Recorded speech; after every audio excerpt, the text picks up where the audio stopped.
Ó justo e compassivo São José, esperança dos doentes e necessitados, valei-me em todas as enfermidades e tribulações, alcançando-me plena conformidade com os admiráveis desígnios de Deus. Obtende-me também para mim e para todos aqueles que comigo rezam a cura das enfermidades, dos medos, das fraquezas, faltas e pecados, e protegei-nos contra as tentações do inimigo de nossa salvação. Amém. Sob o olhar protetor e intercessor de São José, iniciemos nossa reflexão e oração nesta quarta-feira da quinta semana do tempo comum. Em nome do Pai, e do Filho, e do Espírito Santo. Amém.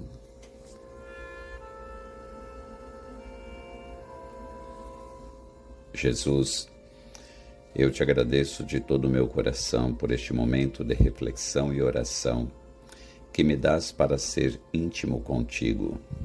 Diante de ti, posso ser como sou, sem nenhum tipo de máscara ou armadura, porque tu me amas e me olhas de tal maneira que não me sinto condenado por ti, mas acolhido como sou, com todas as minhas feridas, com todos os meus pecados, com todo o meu desejo de amar e ser amado. Nas tuas mãos, Jesus, coloco todo o meu coração, com todos os meus desejos e problemas, confiando que tu aceitas o meu apelo e me dás hoje e sempre o que mais preciso. Amém.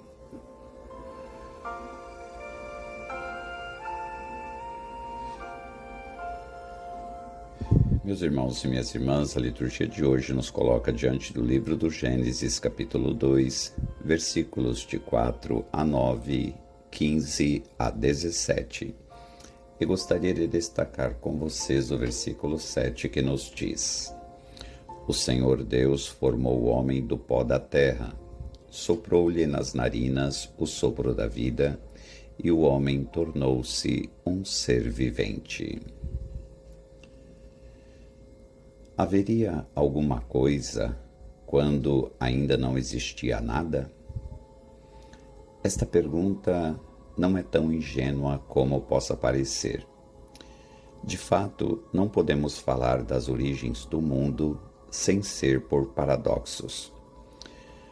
O capítulo 2 do livro do Gênesis responde assim: Havia a terra e o céu, mas não havia o homem para trabalhar a terra. Assim, o capítulo 2 de Gênesis está centrado na criação do homem, da mulher e dos animais, e não do cosmos como o capítulo 1, onde o homem foi criado em vista do serviço litúrgico do louvor sabático. O capítulo 1 de Gênesis é um relato de tradição sacerdotal. O capítulo 2, o homem é tirado do pó umedecido da terra, Adamá, a avermelhada. Daí o nome de Adão. Nascido da terra para a terra voltar. O homem é destinado ao trabalho agrícola, indispensável para a vida do mundo. E é uma perspectiva aparentemente mais leiga. Mas, em hebraico, serviço litúrgico e trabalho agrícola expressam-se com o mesmo termo. Não são duas coisas opostas e inconciliáveis. Para cultivar a terra, o homem é colocado num jardim, ou paraíso, como também costumamos dizer. A palavra hebraica Gan indica um oásis na estepe, Edim. O termo hebraico Gan tem um sinônimo, Pardes, termo com origem na palavra persa Pardeisa, que significa propriedade vedada, jardim, pomar. Pardeisa, em grego, deu paradeisos, e em latim, paradiso, que está na origem do português paraíso. No paraíso, o homem podia dispor de todos os frutos das árvores, exceto do da árvore do conhecimento do bem e do mal. Por que terá Deus proibido ao homem distinguir o bem do mal? Os exegetas tentam atualmente uma explicação. O bem e o mal são opostos. Com frequência, na linguagem bíblica, usam-se opostos para indicar a totalidade. Assim, por exemplo, entrar e sair significa viver. Conhecer o bem e o mal quereria dizer pouco mais ou menos conhecer tudo o que é cognoscível. Mas conhecer tudo é uma prerrogativa divina e não humana. O homem que aspira à onisciência pretende ocupar o lugar que só a Deus pertence. Daí que lhe seja proibido comer daquela árvore. Bom, a leitura de hoje apresenta-nos a criação do homem, sem referência, então, à criação do mundo. É uma narrativa de origem diferente, como vimos na lida no dia anterior. Deus é representado como o oleiro, que modela o barro e depois lhe dá a vida. O homem deve agora reconhecer Deus como sua origem, seu Criador. O fruto proibido é outra maneira poética de apresentar a soberania de Deus e a faculdade de decisão de que o homem deve usar para se conduzir, reconhecendo a sua situação em relação a Deus, e não há outra maneira de ele se realizar. Você pode pensar que a Bíblia é um livro, e é, mas de outra forma é como uma biblioteca. Alguns livros são narrativas históricas, alguns são poesia, alguns são ditos sábios e outros ainda são proféticos. Todos eles foram inspirados por Deus para se revelar a nós.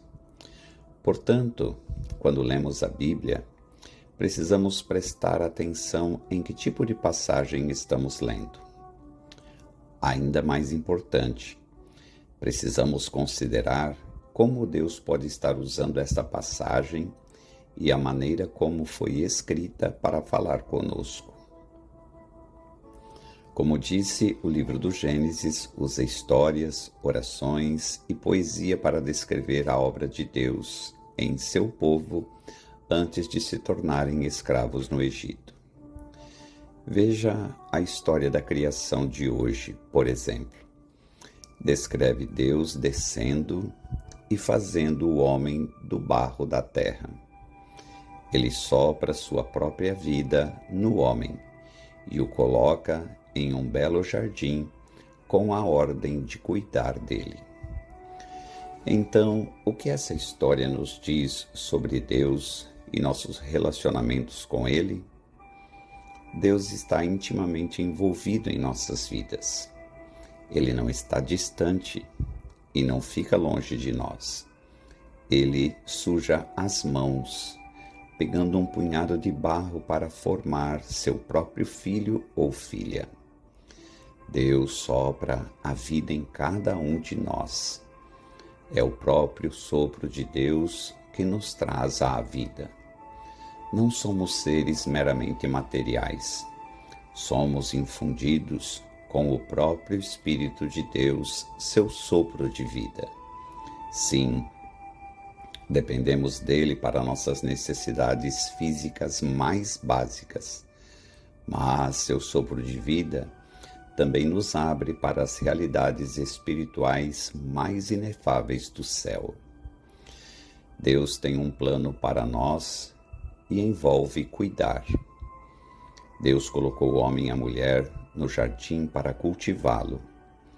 Isso significa que eles, e por extensão, cada um de nós tem um propósito, e é algo fora de nós, um chamado para cuidar de algo ou de alguém, porque doando-nos, crescemos no amor como Deus nos ama. Como somos abençoados! Deus nos tem uma biblioteca inteira na Bíblia, e Ele fala conosco em cada página, pela história, pelas narrativas, pelas profecias, pela poesia. Pai Santo, obrigado por Sua palavra criadora e dadora de vida. Obrigado por nos dar as Sagradas Escrituras, a Bíblia. Ajude-me a ouvir o que tens a dizer-me hoje através dela.